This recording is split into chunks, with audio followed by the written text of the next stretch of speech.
हरे कृष्णा, राधे राधे। सभी भक्तों को सादर प्रणाम। भक्तों, आज मैं आपको सीता माता की नित नेम की कथा सुनाने जा रही हूँ। यह कहानी सीता माता कहती थी और श्री राम भगवान इसे सुना करते थे। एक दिन श्री राम भगवान को किसी काम के लिए बाहर जाना पड़ा, तो सीता माता कहने लगी कि भगवान, मेरा तो 12 वर्ष का नित्य नियम है। अब आप बाहर जाएंगे तो मैं अपनी कहानी किसे सुनाऊंगी।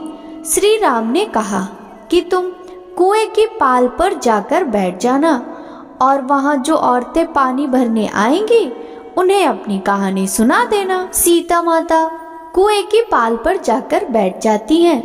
एक स्त्री आई, उसने रेशम की जरी की साड़ी पहन रखी थी और सोने का घड़ा ले रखा था। सीता माता उसे देख कहती हैं कि बहन, मेरा 12 वर्ष का नित नेम सुन लो। पर वह स्त्री बोली कि मैं तुम्हारा नित नेम सुनूंगी तो मुझे घर जाने में देर हो जाएगी और मेरी सास मुझसे लड़ेगी।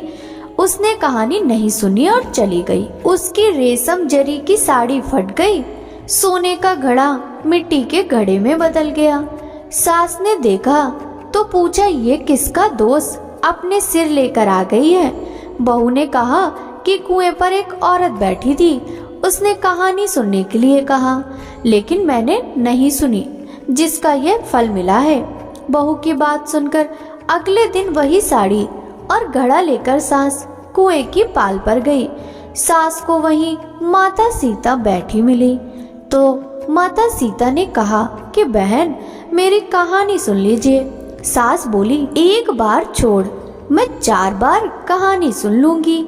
राम लक्ष्मण आए, देश के पुजारी आए, नित नेम का नेम लाए, आओ राम बैठो राम, तपी रसोई जियो राम, माखन मिश्री खाओ राम, दूध बतासा पियो राम, सूत के पल का मोठो राम, साल दुसाला पोठो राम, साल दुसाला ओढ़ो राम, जब बोलूं जब राम ही राम, राम संवारे सबके काम, खाली घर भंडार भरेंगे, सबका बेड़ा पार करेंगे, श्री राम जय जय राम।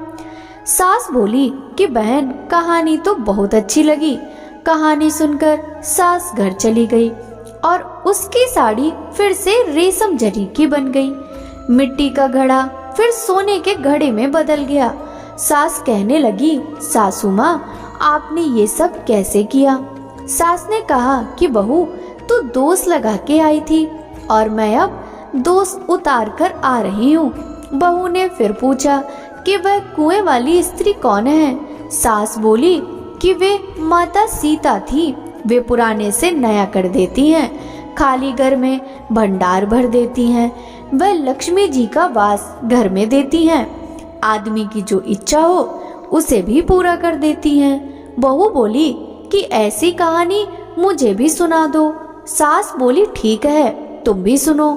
और सास ने कहानी शुरू की। राम आए लक्ष्मण आए, देश के पुजारी आए, नित नेम का नेम लाए, आओ राम बैठो राम, तपी रसोई जियो राम, माखन मिश्री खाओ राम, दूध बतासा पियो राम, सूत के पल का मोठो राम, साल दुसाला ओढ़ो राम, साल दुसाला पोठो राम, जब बोलूं जब राम ही राम, राम संवारे सबके काम, खाली घर भंडार भरेंगे, सबका बेड़ा पार करेंगे, श्री राम जय जय राम।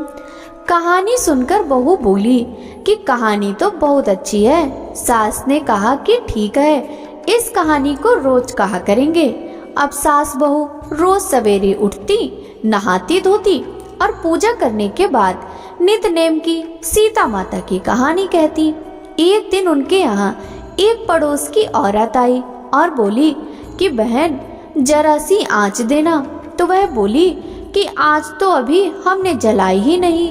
पड़ोसन ने कहा, तुम सुबह 4 बजे से उठकर क्या कर रही हो। फिर उन्होंने कहा कि सुबह उठकर हम पूजा करते हैं, फिर सीता माता की नित नेम की कहानी कहते हैं।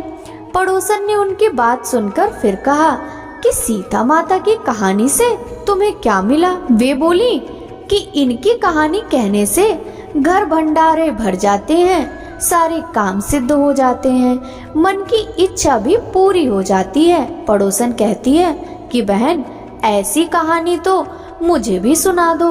फिर वह बोली कि ठीक है, तुम भी ये कहानी सुन लो। राम आए, लक्ष्मण आए, देश के पुजारी आए, नित नेम का नेम लाए।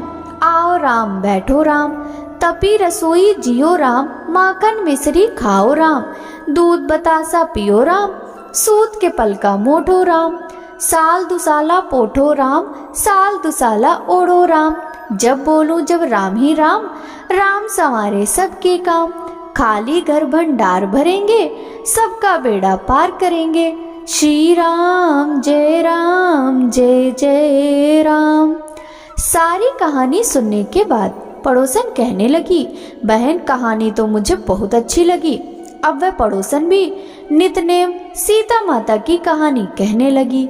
कहानी कहने से सीता माता ने पड़ोसन के घर भी भंडार भर दिए। अब तो पूरे मोहल्ले में नितनेम की कथा चल पड़ी। हर किसी की मनोकामना पूरी होने लगी। हे सीता माता, जैसे आपने उनके भंडार भरे, वैसे ही आप हमारे भी भंडार भरना। कहानी सुनने वाले के और कहने वालों के भी भंडार भरना। बोलिए राम लक्ष्मण जानकी की जय।